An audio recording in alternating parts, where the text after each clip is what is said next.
Okay, good morning, everyone. Thanks very much for joining us for the seventh, I think, in this semester's series of TGI FHI, the Franklin Humanities Institute's Friday morning series that gives Duke faculty in the humanities, interpretive, social sciences, and arts the opportunity to present on their current research to interlocutors in their fields and in related fields, and allows you, the audience, to get to know the humanities, arts, and interpretive social sciences faculty at Duke University. There's no agenda or theme indicated in the series, just to present the work that faculty are doing that most excites them at this time. And while I regret that we can't meet over breakfast this morning in Smith Warehouse at Duke, our usual location for TGI FHI, I'm really delighted that we're able in this format to include colleagues and interested publics from near and far. On the website of the Franklin Humanities Institute, you can find recordings of past TGI FHIs and also an interview with Henry in which he describes his work. This morning, I'm very pleased to introduce Henry Pickford, who is professor in the German and philosophy departments here at Duke. Professor Pickford is the single author of two books, The Sense of Semblance, Philosophical Analyses of Holocaust Art, that appeared from Fordham and Oxford in 2013, and was awarded a Modern Language Initiative grant from the Mellon Foundation for Innovative Research, and Thinking with Tolstoy and Wittgenstein, Expression, Emotion, and Art, that appeared in 2016 from Northwestern University Press. That was nominated for the Book Prize of the American Association of Teachers of Slavic and East European Languages and the Historia Nova Prize for Russian Intellectual and Cultural History. In addition, he has co-authored with Robert Hanna, Andrew Chapman, Addison Ellis, and Tyler Hildebrand In Defense of Intuitions, a New Rationalist Manifesto that appeared from Palgrave in 2013. He's also produced critical editions of the poems of Lev Lozev and is working on the Oxford Handbook of Theodor Adorno at the moment. What is perhaps already clear is Professor Pickford's range. From the visual arts to literature and philosophy, he works in a range of intellectual traditions: analytic philosophy and critical theory, literature and art, intellectual cultural history and biography from thinkers from Germany, Russia, Austria, the US, and Britain. His widely reviewed first book, The Sense of Semblance, Philosophical Analyses of Holocaust Art, starts with Adorno's own reflection on his earlier work. Adorno wrote, Henry tells us, I once said, quote, I once said that after Auschwitz, one could no longer write poetry, and that gave rise to a discussion I did not anticipate. Just as I said that after Auschwitz, one could not write poems, by which I meant to point to the hollowness of the resurrected culture of that time, it could equally well be said, on the other hand, that one must write poems, end quote. Starting with Adorno's ethico-political stance, he moves through a range of work, from monuments and anti-monuments, some aesthetically successful, others not, that memorialize the Holocaust. Berlin's Neue Wache Memorial to Victims of War and Fascism, Peter Eisenman's Memorial to the Murdered Jews of Europe, Renata Steihan, Frieda Schnock's Places of Remembrance in the Bavarian Quarter.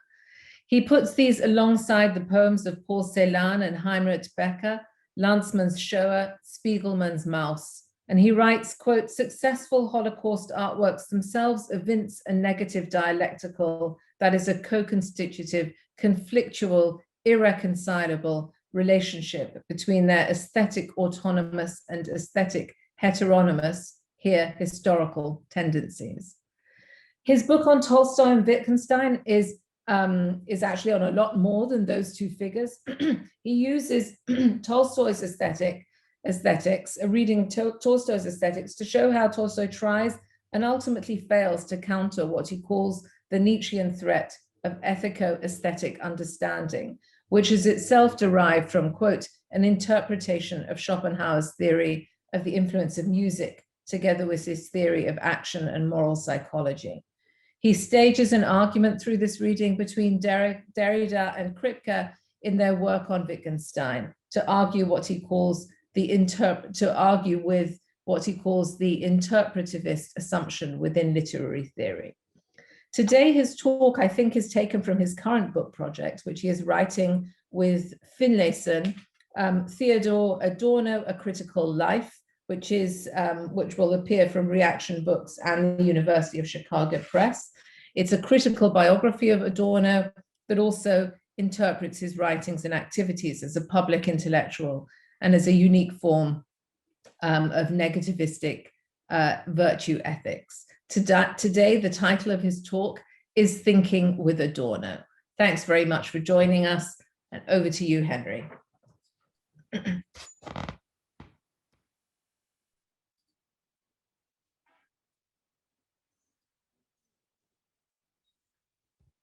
Thank you very much, Ranji, for that extraordinary introduction. I feel like I know myself better now than I did before.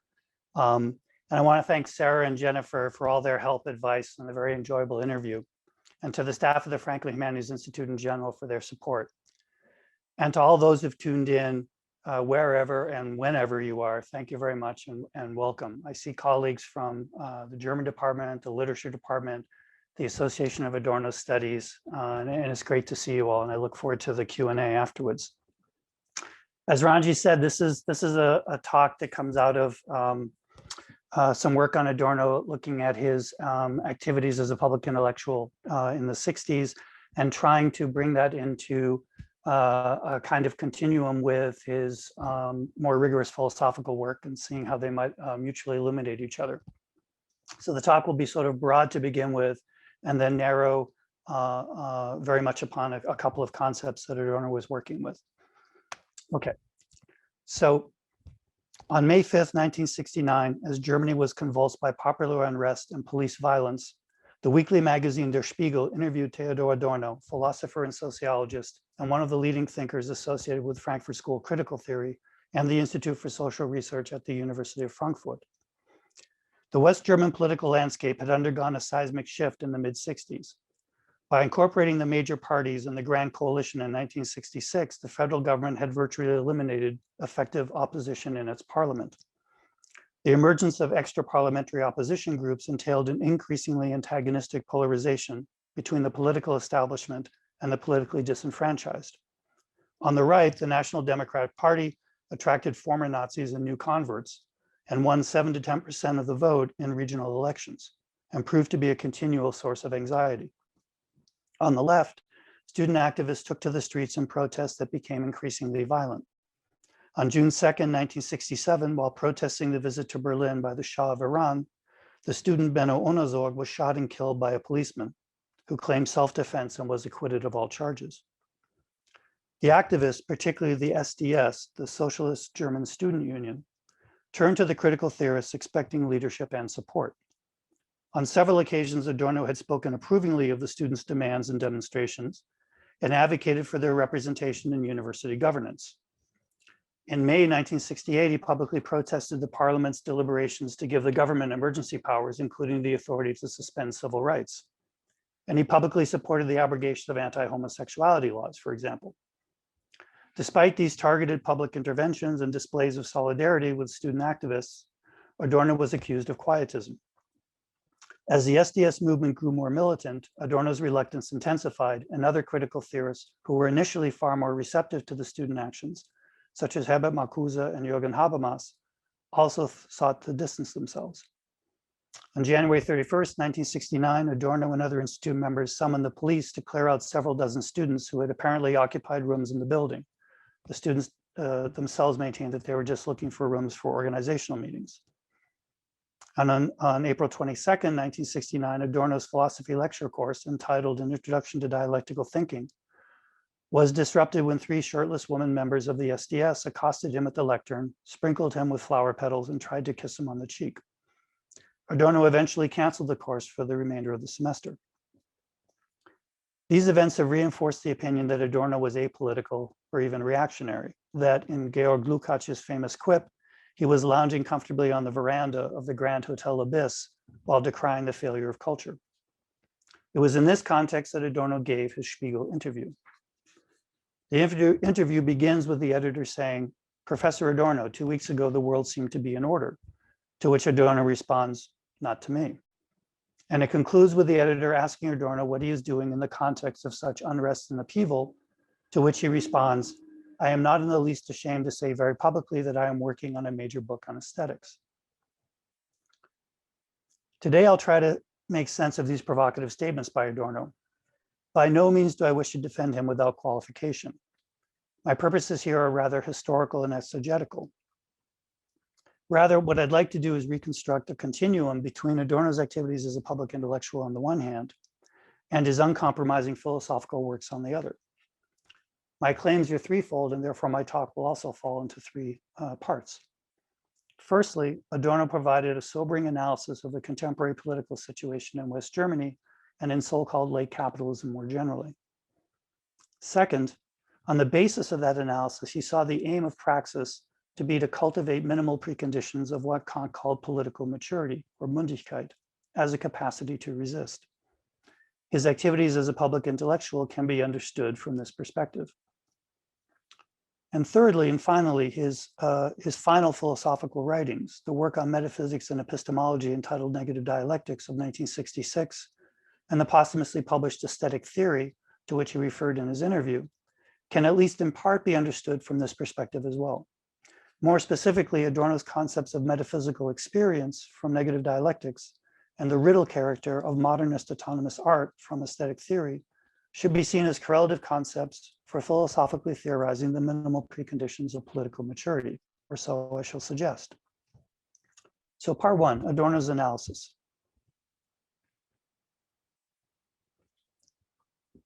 A brief sketch of Adorno's analysis of late capitalist society must suffice here to indicate the political inflection of his post-war theoretical writings and practical activities. According to key members of the Institute for Social Research, the liberal capitalism of the 19th century, characterized by the strict division between civil society and the state and visible class antagonisms, has been superseded by so-called administered capitalism. The consolidation of commodity production into increasingly powerful monopolies and their growing entwinement with institutions of the state resulted in the increasing integration of society. More and more areas and activities of the life world are subject to administrative control by monopoly or state power.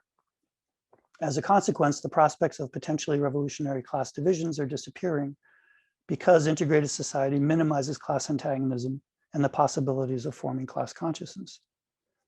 A corollary of what I'm going to call this integration thesis is that monopolistic commodity production rationalizes cultural production as well, through Adorno's now famous notion of the culture industry, an indistinguishable mixture of entertainment and advertising whereby the cultural superstructure affirmatively reproduces the economic base to such a degree as to obstruct the perception or conception of anything radically different.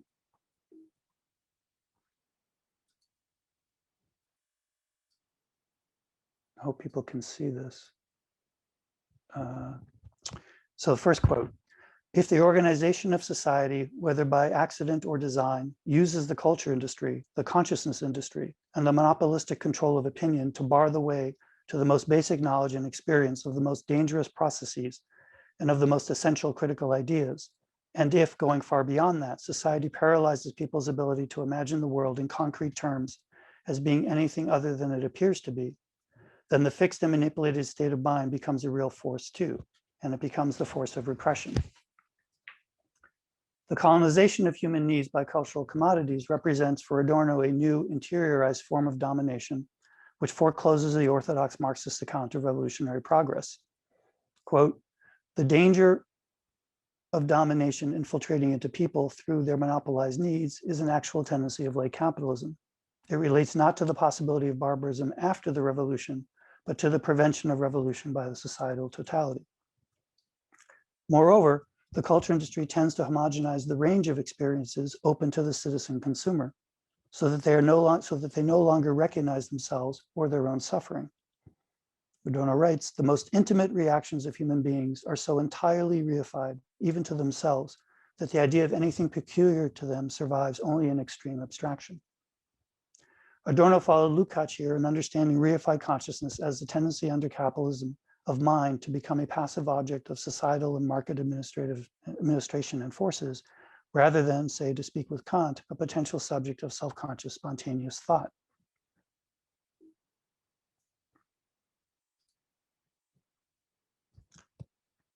So as he writes in many places, but here's just a quick example, people of such a nature have, as it were, assimilated themselves to things, and then when possible, they assimilate others to things. The political consequences are considerable, for in commodifying experiences, the culture industry, quote, becomes the means of shackling consciousness. It prevents the formation of autonomous, independent individuals who consciously make judgments and reach decisions. And such individuals are the prerequisite for a democratic society, which can survive and develop only in people who are politically mature. Thus, the more administration, economy, and culture form a totality, the more it reproduces a status quo without apparent mediation, indicating the menacing collapse of the space between social reality and its ideological justification from which critical reflection can be practiced. On Adorno's view, described in greater detail by Fabian Freinhagen, societal domination is so comprehensive and powerful that the possibilities for radical transformation are drastically curtailed.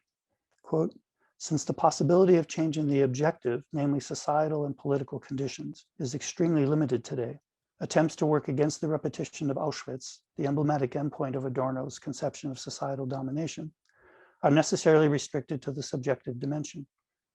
By this, I also mean essentially the psychology of people who do such things.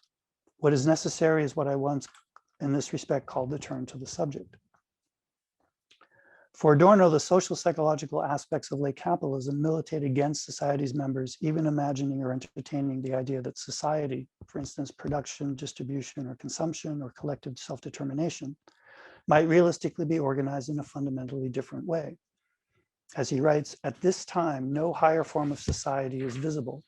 For that reason, whatever acts as though it were in easy reach has something regressive about it. And for Adorno, some may not even wish for change. At one point, he characterizes the authoritarian personality, many of you will be familiar with this concept, as, quote, distinguished by a rage for organization, by the inability to have any immediate human experience at all, by a certain lack of emotion, by an overvalued realism. He does not for a second think or wish that the world were any different than it is, unquote. Integrated administered society through a variety of means, only some of which I have mentioned here, thus inhibits the capacity for experience. And I fully agree that, and can see that Adorno is here using drastic language and exaggeration. That's one of his rhetorical means. But nonetheless, integrated administered society through a variety of means thus inhibits at least the capacity for experience and critical self-reflection among its members that for Adorno is a precondition for recognizing the possibility of societal transformation. So that's the analysis. So part two now is Adorno's praxis of resistance. From the premise of this analysis of the social psychological characteristics of people living under late capitalism, Adorno's writings and activities as a public intellectual appear to be precisely the theory and practice of cultivating and deepening one's experience of the effects of and the possibility to alter the seamless unity of societal integration as an essential precondition for the capacity to resist. Here I provide very, very briefly a cognitive and a non-cognitive example of Adorno's extremely multifarious work in this area. In the cognitive mode, this means the critical analysis of society and what it makes of its members. Adorno here made many specific practical recommendations, for instance, in the field of education. Kantian political maturity or Mündigkeit as a person's rational and practical self-determination are insufficient because the immediately present candidate reasons and values for acting, as articulated by society, tend to undermine self-determination. Therefore, a necessary precondition is the cultivated capacity to see through the false immediacy of society. In a radio discussion with educational leaders, Adorno is surprisingly concrete here. Ideology critique is a form of, in his word, immunization that should be inculcated in the young.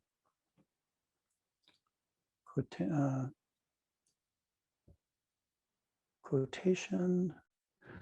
The only real concrete form of maturity would consist of those few people who are of a mind to do so working with all their energies towards making education an education for protest and resistance.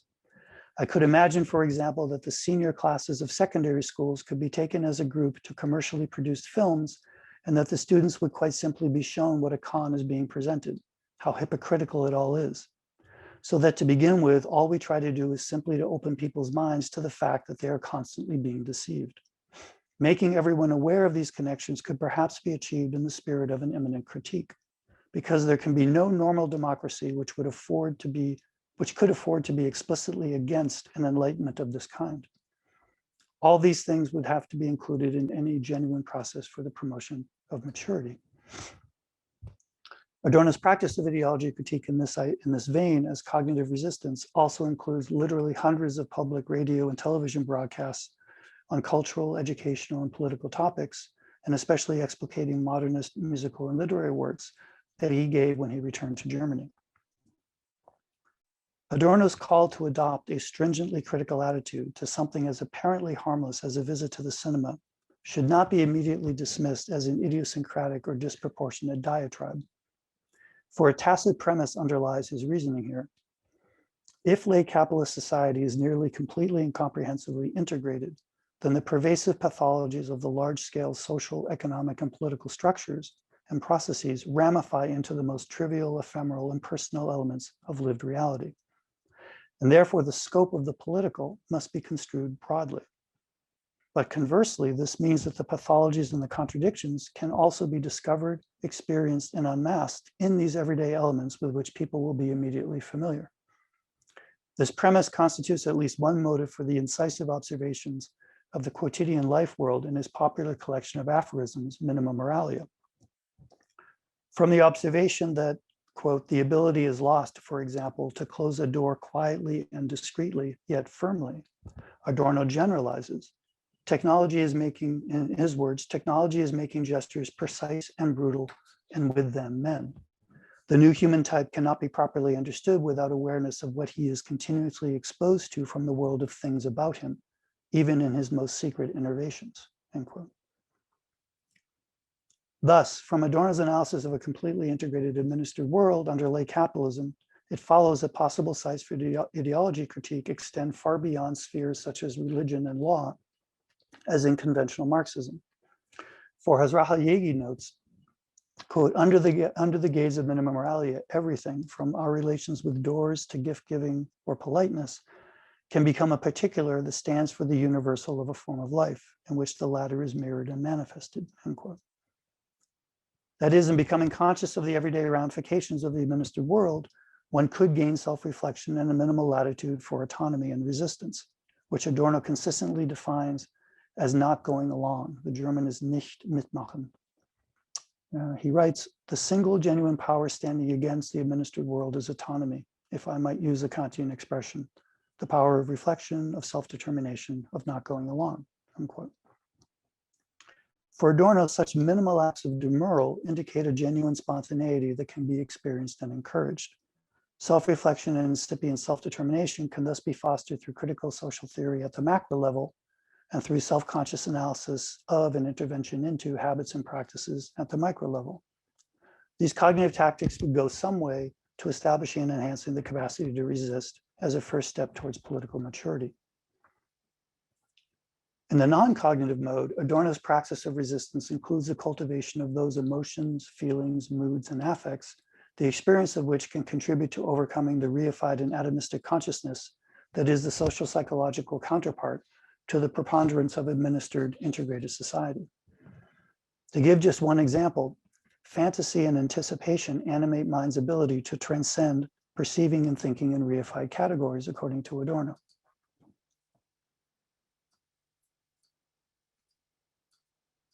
Quote, fantasy, alone today consigned to the realm of the unconscious and proscribed from knowledge as a childish, injudicious rudiment, can establish the relation between objects, which is the irrevocable source of all judgment. Should fantasy be driven out, judgment too, the real act of knowledge, is exercised. But the castration of perception by a court of control that denies it any desirous anticipation, begehrende Antizipation, forces it thereby into a pattern of helplessly reiterating what is already known. Once the last trace of emotion has been eradicated, nothing remains of thought but absolute tautology. And I'm going to come back in the talk to reference this idea of desirous anticipation a bit later. These few examples of cognitive and non-cognitive ways of recognizing and resisting the tendency of reified mind to model society's second nature as all there is and all there can be demonstrate that Adorno's deliberate interventions as a public intellectual follow from his structural and political analysis of the times, whether one agrees with that analysis or not. According to that analysis, political maturity necessary for a functional democracy, according to Adorno, presupposes mind's capacity to transcend the given, to recognize the possible within the existent. This minimal presupposition connects, I claim, Adorno's prodigious work as a public intellectual with his most rigorous philosophical works of the same period, to which I now turn. So this is now the final part of the talk.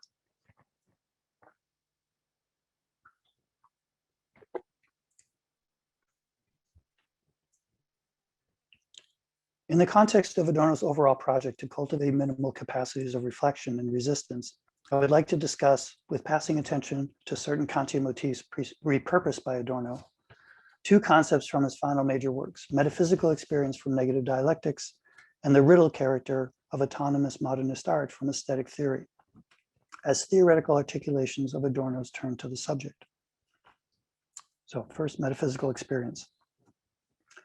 In his 1965 lecture course on metaphysics, and in the final section of his 1966 negative dialectics entitled Meditations on Metaphysics, Adorno introduces a concept of metaphysical experience, or metaphysische Erfahrung, as the condition of possibility for mind's transcendence in the post-Holocaust world. In the lecture course, he traces the history in the Western metaphysical tradition of the notion of an implicit or explicit horizon of the unconditioned, unchanging absolute being towards which knowledge was teleologically oriented, even in Kant's antinomic picture of mind's natural inclination to know and constitutive inability to experience the unconditioned. According to Adorno, Kant erred, however, in hypostatizing as universal and unchanging what is in fact merely a specific historical form of experience modeled on the mathematical, logical, and natural sciences of his day, and in conceiving objective knowledge as what Adorno calls identity thinking, the abstraction and subsumption under concepts and coordinating categories of the mind of numerically distinct and qualitatively unique sensuous particulars given in sensibility. Adorno's critique of this model of cognition entails that the concept of experience need not be restricted to these Kantian epistemic forms, which constitute, in his word, a block to possibly richer forms of experience. Nonetheless, the continuity in the Western picture of metaphysics was ruptured by the historical caesura, where, Adorno writes, a situation has been reached today in the present form of the organization of labor or work in conjunction with the maintenance of the existing relations of production, in which every person is absolutely fungible or replaceable, even under conditions of formal freedom. This situation gives rise to a feeling of the superfluity and, if you like, the insignificance of each of us in relation to the whole. This situation culminated in the industrial anonymous genocide of the Holocaust that stripped any possible affirmative meaning from human suffering and death. The absence of any overarching meaning, or Sinn in German, subtending individual lives and deaths, is the absence of any affirmative metaphysics. Hence, Adorno's project is to elaborate the conditions of possibility of metaphysical experience in the subject, understood not as the intimation or apprehension of an absolutely other, but rather mind or spirits, the German word is Geist, ability to transcend its reified forms of categorization into what Adorno calls the open, or das Offene. As he writes in the lecture on metaphysics, quote, and this thinking beyond itself into openness, that precisely is metaphysics. Invoking Kantian themes, Adorno implies that this is a morally worthy kind of happiness. He writes, the happiness of thought, das Glück des Gedankens, which motivates us to think on metaphysical matters in the first place, is simply the happiness of elevation, the happiness of transcending beyond that which merely is. And it merits, quote, a respect for the possibility of the mind, despite everything, to raise itself, however slightly, above that which is. And Adorno calls this, quote, a very paradoxical form of hope. Put another way, metaphysics understood as unchanging being, which perhaps was always ideological, has in modernity migrated into the picture of an ever-same reality that is allegedly subsumable without remainder under universal concepts on the one hand, and on the other hand, a self-reifying subject whose capacity for genuine novel experience has atrophied. Adorno therefore equates the rescue of mind's capacity for possible transcendence with a subversion of mind's self-reification. Adorno offers an example of the kind of metaphysical experience that is possible today by turning to Proust's description of the imagination's engagement with evocative village names.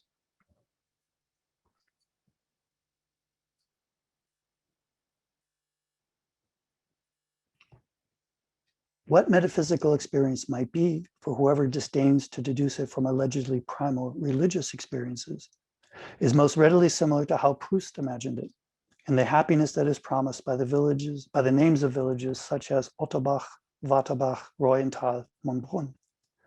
One believes that if one goes there, one would be in what is fulfilled, as if it existed. When one really is there, what has been promised recedes like a rainbow, and yet one is not disappointed. Rather, one feels as though one were too near, and for that reason does not see it. To the child, it is self-evident that what delights him about his favorite little town is to be found only there, solely and nowhere else. The child errs, but his error founds the model for experience, for a concept that might at last be that of the thing itself, not the paltry bit that has been stripped away from things. Only in the face of the absolutely indissolubly individuated is it to be hoped that precisely this once was and will be. Only approaching this hope would fulfill the concept of the concept. As Adorno makes clear in the lecture course, metaphysical experience, as it is possible under current political, economic, and cultural conditions, as the mind's capacity for transcendence beyond the given into the open, is intrinsically fallible. He writes, "It is in the concept of openness as that which is not already subsumed under the identity of the concept that the possibility of disappointment lies." Adorno even more strongly claims that it survives only negatively, with no accession to, no intimation of a metaphysical or theological absolute.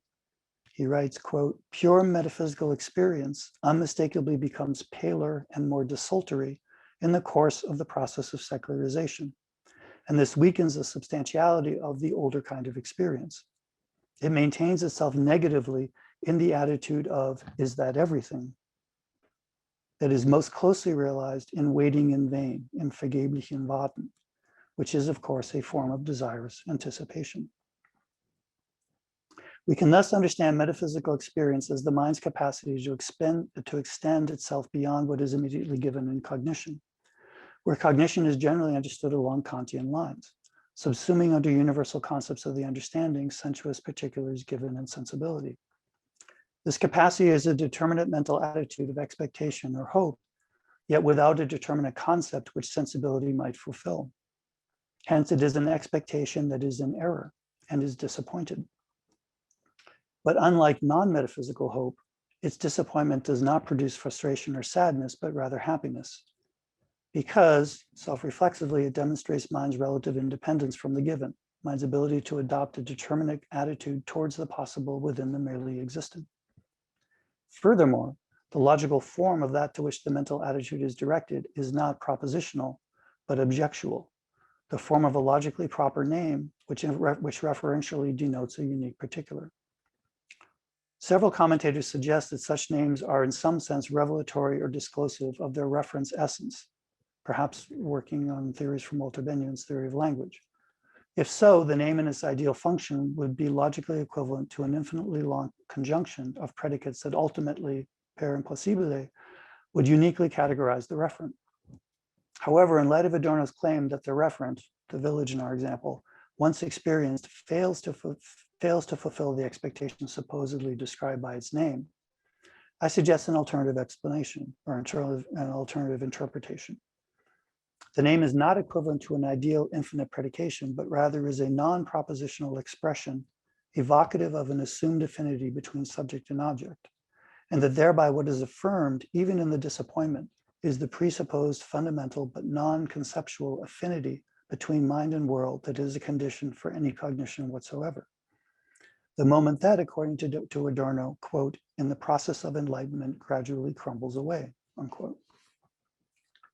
This presupposed affinity is affirmed even when the name's referent disappoints or when one's hopeful expectation amounts merely to waiting in vain.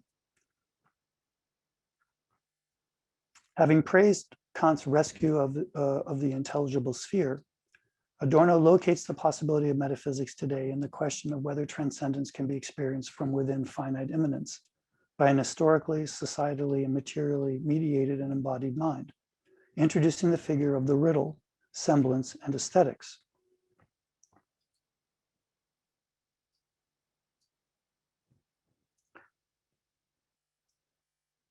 Quote, the consideration of whether metaphysics is still possible at all must reflect the negation of what is finite that is demanded by finitude. That negation's riddle image, or Rätselbild, animates the word intelligible. For all its mediations, mind participates in that lived existence that its alleged transcendental purity replaced. In mind's moment of transcendent objectivity, however little that moment can be split off and ontologized, the possibility of metaphysics has its inconspicuous site. The concept of the intelligible realm would be that of something that is not, and yet not only is not. The riddle image results from the attempt to conceive of the intelligible realm within a materialized Kantian ontology. On the one hand, the intelligible realm is not because it lies beyond the realm of spatio-temporally structured and causally interacting appearances. It is the negation of the mundane existence of finite mind, and parallels a negation made when conceiving mind as transcendentally pure forms of intuition and sensibility and categories of the understanding, as Kant did. Yet in both cases, the negation, if conceived as abstract negation, that yields a separate ontologized realm of being, is illusory, for mind is actually entwined via mediations with lived existence. Negating such mediations does not entail immediate epistemic or experiential access to the absolute. Hence, Adorno continues in the same passage, it would be false to infer through the immediate elevation of negativity, of the critical of the merely existent, something positive, as though the insufficiency of that which is would guarantee that that which is would be free of such insufficiency. Even in the extreme, the negation of negation is no positivity. On the other hand, if the negation is considered as determinate negation, as the moment of mind's transcending itself and reaching into an objectivity outside its conceptual compass, then this kind of intelligible realm not only is not, for the illusion is not merely idiosyncratic or subjective projection, but a kind of non-conceptual objectivity. Thus, Adorno concludes this section of Meditations on Metaphysics and Negative Dialectics as follows. Conscious of itself, illusion is no more the same. What finite beings say about transcendence is the semblance of transcendence, yet, as Kant well knew, a necessary semblance. Hence, the rescue of semblance, the object of aesthetics, has its incomparable metaphysical relevance. If art can make experientially available to its subject a kind of non-conceptual objectivity, then this would at least be one point of continuity or perhaps affinity between metaphysical and aesthetic experience. So that brings me to the final part of the talk on the riddle-character of art. In the section entitled Riddle-Character, Truth, Content, Metaphysics in Aesthetic Theory, Adorno initially defines the riddle-character or riddle-character of art as the question of its meaning, Sinn, or purpose. While this claim suggests Kant's attribution to art of a structural purposiveness without purpose, for Adorno, quote, the riddle character emerged out of an historical process. Art is what remains after the loss of what was supposed to exercise a magical and later occultic function. Art's why and wherefore, its archaic rationality, to put it paradoxically, was forfeited and transformed into an element of its being in itself. Art thus becomes a riddle. If it no longer exists for the purpose that it infused with meaning, then what is it? The most extreme form in which the question posed by the riddle character of art can be formulated as whether or not there is meaning itself. The autonomization of art, the becoming autonomous of art, its disenchantment from both mimetic magical practices and contexts of tradition and ritual, such as the court or the church, lends its existence metaphysical purport. Quote, the recurring question, what is it all about, becomes, is it then true? The question of the absolute, to which every artwork responds by wresting itself free from the discursive form of answer. The riddle character of a modernist autonomous artwork, then, is the question of its raison d'etre, that it tacitly poses to the aesthetic subject who experiences it. Adorno further claims that the riddle character arises precisely from the artwork's rationality, its constructedness as a work. Quote, the riddle character of artworks is less their irrationality than their rationality. The more methodically they are ruled, the more sharply their riddle character is thrown into relief. Through form, artworks gain their resemblance to language, seeming at every point to say just this and only this, and at the same time, whatever it is slips away. So I hope you hear the echo with the idea of the village names from the earlier part of the talk. By form, Adorno means the specific modes, principles, patterns, movements by which the elements of an artwork, its sensuous materials, the historical and inherited forms and genres and artistic techniques and so on, are organized into a whole greater than its parts, to become, as Adorno puts it, a thing that negates the world of things. Unlike mere things, artworks are complex artifacts that are, in Adorno's words, spiritualized, vergeistigt, that is, mediated by mind or spirit, Geist, where, unlike idealist aesthetics, spirit is not something that can be abstractly separated from the artwork, say as its Kantian genius creator, or as the Hegelian idea it symbolizes. Rather, spirit refers to the organized construction of the artwork such that it elicits specific responses that are consistently troped by Adorno in figures of temporalized animate life. The artwork speaks, becomes eloquent, opens its eyes at the aesthetic subject. Those are all Adorno's words. He writes, and this is the other quote at the bottom, the actual arena of transcendence in artworks is the nexus of their elements. By straining toward as well as adapting to this nexus, they go beyond the appearance that they are, though this transcendence may be unreal. Only in the achievement of this transcendence, not foremost and indeed probably never through meanings, are artworks spiritual or geisty. Their transcendence is their eloquence, their script, but it is a script without meaning, or more precisely, a script with a broken or veiled meaning. Other kinds of artifacts are not riddles because their raison d'etre stands in heteronymous relation to the purpose for which they were made. Tools as a means to a specific end or activity, commodities as means for exchange.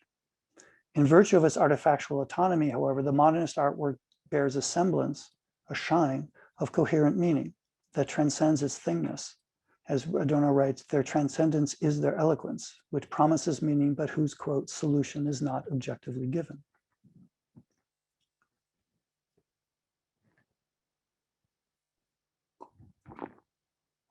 Adorno first introduces the concept of the riddle character of art in essays he wrote on music in the 1950s, in which he describes art's similarity to language, its Sprachähnlichkeit, through a series of polarities whose elements are never encountered in their pure form, but always mediated with their antithetical counterpart, but which in their dynamism render even non-linguistic artworks similar to language. Expression, or Ausdruck, the particular and sensuous impulses that are mediated into the artwork, tends toward the pole of, quote, pure naming, the absolute unity of object and sign, in Adorno's words. Yet the expressive element in art, and even in music, does not have an immediate grasp of an absolute, and so must attempt to approach the naming function of art through elaborate constructions of mediated elements. Adorno writes, therefore, music or art is at the same time itself woven into the very process in which categories like rationality, sense, meaning, language have their validity, that is, its opposite pole. And so pure expression as naming remains a Kantian regulative ideal. We can understand the mimetic expressive pole as engaged with those features of an artwork or the world that are response dependent. That is, where human subjectivity partially constitutes their nature and yields a subject-dependent objectivity, in the sense that under usual circumstances, human beings will respond in similar ways. So classical examples of this are the perception of colors or humor that are as response-dependent properties of things. This expressive moment of the language similarity of artworks, Adorno suggests, is the refraction, but not their full actualization, because mediated through aesthetic experience, of that non-conceptual affinity between mind and world discussed earlier, where that non-conceptual affinity is a response-dependent objectivity. The opposing pole, also a regulative ideal, lies in the conceptual, conventional, communicative, and signifying aspects of language that are analogous in art as well, by which the artwork is organized into an apparent unity that underwrites a subject-independent objectivity. The epistemic mind-world relation here is not grounded in imitation and resemblance, but rather in abstraction, identification, and conceptual subsumption. This relation is displaced in the artwork as its apparent purposiveness, to signify a meaning, a universal under which it could be subsumed, yet undercut by its lack of any purpose. Similarly, in an earlier essay on music, Adorno claims that the expressive mimetic elements of music countervail its similarity to the signifying aspect of language, and thereby yields the riddle character of art in general. Quote, the fact that music as language imitates, that on the strength of its similarity to language, it constantly poses a riddle, and yet as non-signifying language never answers it, must nevertheless not mislead us into erasing that element as a mere illusion.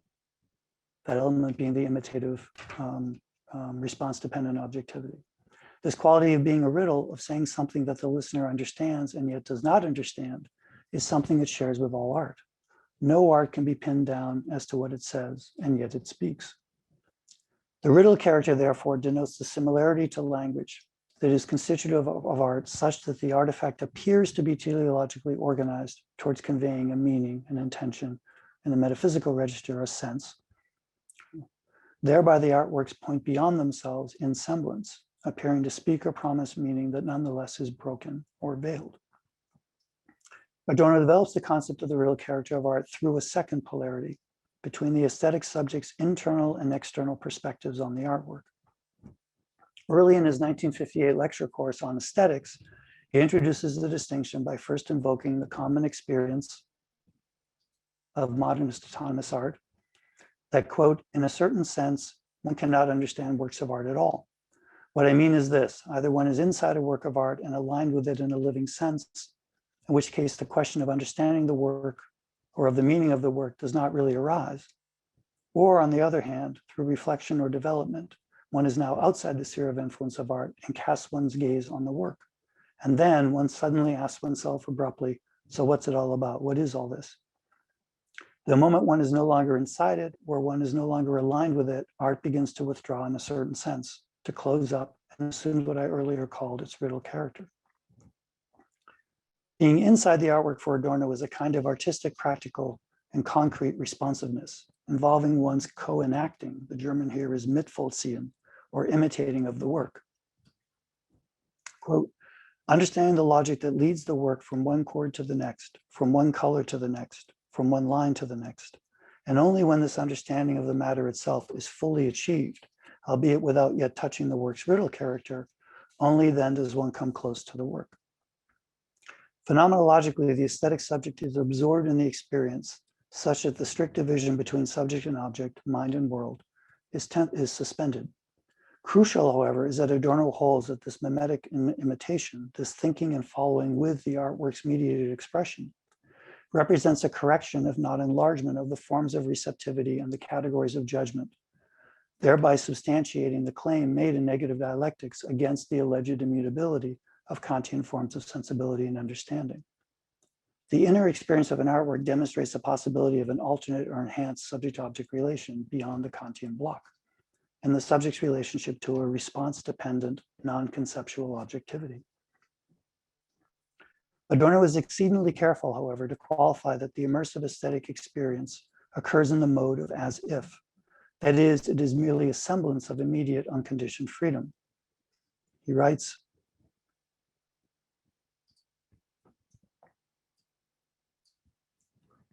the feeling of being lifted out, of transcending mere existence, is intensely concentrated and actualizes itself, and in which it seems to us as if the absolutely mediated, namely the idea of being freed, is something immediate after all, where we think we can directly touch it. These moments have the same power as the highest real moments that we know. We can understand Adorno's thinking, I think, as follows. First, the experience is one of semblance. It is as if the idea of being freed from immanence is something immediate after all, whereas in fact, the subject is absolutely mediated, in Adorno's words, with its world. It is not an immediate awareness of Kant's intelligible realm of transcendental freedom, for instance. One does not come to know freedom as absolute or unconditioned, but the experience is not nothing, not purely subjective projection. Second, in analogy to the Kantian sublime, this moment is a demonstration to the subject of the contingency, the conditionedness of its own constitution, of the possibility that mind may come to know and reflect upon its mediatedness with objectivity, with society, and thereby potentially alter, displace some of those mediations.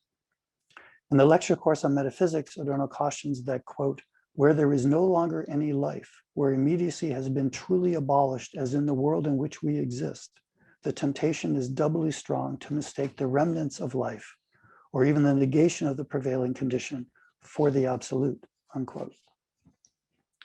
That is, such moments are not to be understood as epiphanies of the absolute, but rather much more modestly as the exercise of mind's capacity for spontaneity, transcending the given, which is the precondition for genuine lived as opposed to reified experience. For, so Adorno, quote, nothing can be even experienced as living if it does not contain a promise of something transcending life.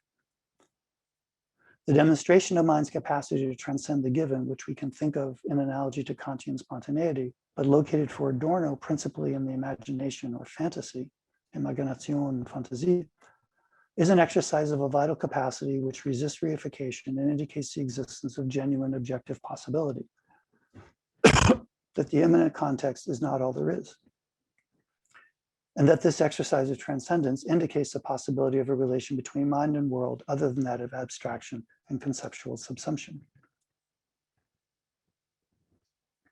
The other pole, however, the external perspective on the artwork, reestablishes the subject-object division and the historically given patterns of intelligibility, purpose of rationality, identification through abstraction and subsumption, principle of exchangeability, and so on, that make the autonomous artwork's very existence a riddle.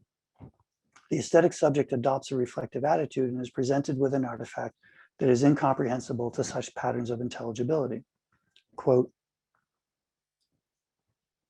if a work opens itself completely, it reveals itself as a question and demands reflection. Then the work vanishes into the distance, only to return to those who thought they understood it, overwhelming them a second time with the question, what is it? Thus, the dual character of art's similarity to language, as both expression and apparent signification, together with the polarity of internal and external perspectives, entail the operatic formulation of the riddle character's demands on the aesthetic subject. Quote, understanding in the highest sense, a solution of the riddle that at the same time maintains the riddle, depends on a spiritualization of art and artistic experience whose primary medium is the imagination.